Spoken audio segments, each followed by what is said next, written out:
आज हम बात कर रहे हैं part 2 medical laboratory setup and it's departments के बारे में। जो ये पार्ट 2 में मैंने इसलिए डाला है, अगर आप मेडिकल लेबोरेटरी सेटअप करना चाह रहे हो स्मॉल बिग लार्ज इसमें, तो इसमें क्या क्या डिपार्टमेंट्स होता है उसमें जानकारी रखना बहुत ज़रूरी है। तो इसलिए मैंने ये जो टॉपिक लाया।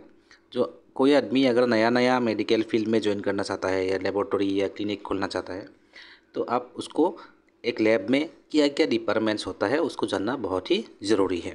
इसलिए मेरा ये दूसरा वीडियो में या पहले वीडियो में आपका मेडी small big and large laboratory setup के बारे में था थोड़ा बहुत। आज मैं जानकारी लाया हूँ what are the departments in a medical laboratory. आप एक मेडिकल लैब खोल रहे हो तो इसमें क्या क्या डिपार्टमेंट्स होता है, तो इनिशियली आपको क्या क्या डिपार्टमेंट में फोकस करना है, और उसके बाद आप धीरे धीरे कौन सा डिपार्टमेंट खुल के आपका लैब के छोटा स्मॉल लैब से आप बड़ा लैब तक जा सकते हैं। इनिशियली आपको बायोकेमिस्ट्री, क्लिनिकल केमिस्ट्री, इम्यूनो एसे में ध्यान देना है, उसको उसका इक्विपमेंट रखना होगा। उसके बाद पैथोलॉजी में जाना होगा, क्लिनिकल पैथोलॉजी, हिस्टोपैथोलॉजी और साइटोपैथोलॉजी इनिशियली आपको नहीं चाहिए आपको छोटा लैब में। हीमाटोलॉजी बहुत ही ज़रूरी चीज़ है, हीमाटोलॉजी हीमोग्लोबिन CBC ये पार्ट आएगा, तो आपको इनिशियली ये भी चाहिएगा हीमाटोलॉजी का। उसके बाद माइक्रोबायोलॉजी एंड सेरोलॉजी। सेरोलॉजी आप लैब स्टार्ट होते ही कर पाएंगे, रैपिड कार्डियक इससे, और मोलिकुलर बायोलॉजी। एक लैब में ये जो biochemistry, pathology, haematology, microbiology and serology and molecular biology ये सब डिपार्टमेंट्स होता है। और दूसरा डिपार्टमेंट भी होता है स्पेशल कैटेगरीज में। आपका स्पेशल कैटेगरीज में ये सब होगा, लेकिन एक रूटीन लैब में जो ब्लड टेस्टिंग के लिए, क्लिनिकल टेस्टिंग के लिए, रिपोर्ट देने के लिए शुरू होता है, ये सब डिपार्टमेंट में ही लैब फोकस करता है। बायोकेमिस्ट्री के क्लिनिकल केमिस्ट्री और इम्यूनो एसे, पैथोलॉजी में क्लिनिकल पैथोलॉजी। उसके बाद जो धीरे धीरे लैब बड़ा हो जाएगा, हिस्टोपैथोलॉजी साइटोपैथोलॉजी में काम करता है, इम्यूनो हिस्टोकेमिस्ट्री में काम करता है, वो स्पेशल कैटेगरीज लैब में आ जाएगा। और हीमाटोलॉजी आता है। हीमाटोलॉजी बहुत ज़रूरी है, क्योंकि हीमाटोलॉजी टेस्ट के बिना, हीमाटोलॉजी रिपोर्ट के बिना आपका लैब अधूरा रहेगा।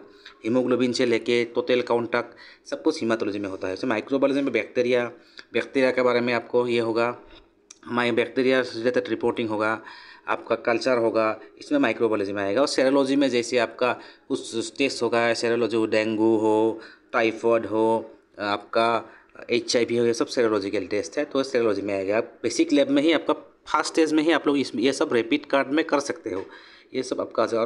और मोलिकुलर बायोलॉजी एक स्पेशल कैटेगरीज होगा। मोलिकुलर बायोलॉजी कोविड आने के साथ साथ ही मोलिकुलर बायोलॉजी का मार्केट भी बढ़ गया। तो आजकल जो अच्छा स्टैंडर्ड लैब है, जो लैब ऑलरेडी बहुत सारे लैब में मेन रूटीन फील्ड में काम करके वो मोलिकुलर बायोलॉजी सेटअप कर ही लेता है, और बहुत सारे लैब कर लिया। इसलिए मोलिकुलर बायोलॉजी आजकल का दिन में डे बाय डे ग्रो हो रहा है। जो रूटीन में सब जिसमें biochemistry, pathology, haematology, microbiology setup है, वो लोग मोलिकुलर बायोलॉजी में काम कर रहा है। और अलग अलग काम आप फ्यूचर में कर सकते हो, क्योंकि लैब को आपको धीरे धीरे करने से, आपको मैं जैसे ही बोला, आप स्मॉल से शुरू कीजिए छोटा लैब से, तो आपका जल्दी धीरे धीरे आपको लैब में क्या क्या इंट्रोड्यूस करना है आपके पास आ जाएगा। लेकिन ये जो डिपार्टमेंट्स है, ये आपका लैब में डिपार्टमेंट्स अवेलेबल रहता है, और स्पेशल कैटेगरीज का भी कुछ इंट्रोड्यूस हुआ है। लेकिन आप बेसिक लैब में आप बायोकेमिस्ट्री, क्लिनिकल पैथोलॉजी और हीमाटोलॉजी से आप शुरू कर सकते हो, सेरोलॉजी से।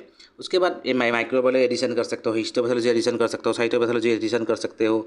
उसके बाद लास्ट स्टेप में जाके आपका सब कुछ होने के बाद आप मोलिकुलर स्टेप में भी जा सकते हो। इसलिए आपका लैब का ग्रो आपको पता चल जाएगा, और लैब के बारे में आपको ऑलरेडी बहुत जानकारी आ भी जाएगा। ये मेरा वीडियो देखने के लिए बहुत बहुत थैंक यू। अगर मेरा वीडियो आपको अच्छा लगा तो आप प्लीज़ कमेंट, शेयर और सब्सक्राइब कीजिए, साथ में आप लाइक भी कीजिएगा। तो thank you, thanks for watching.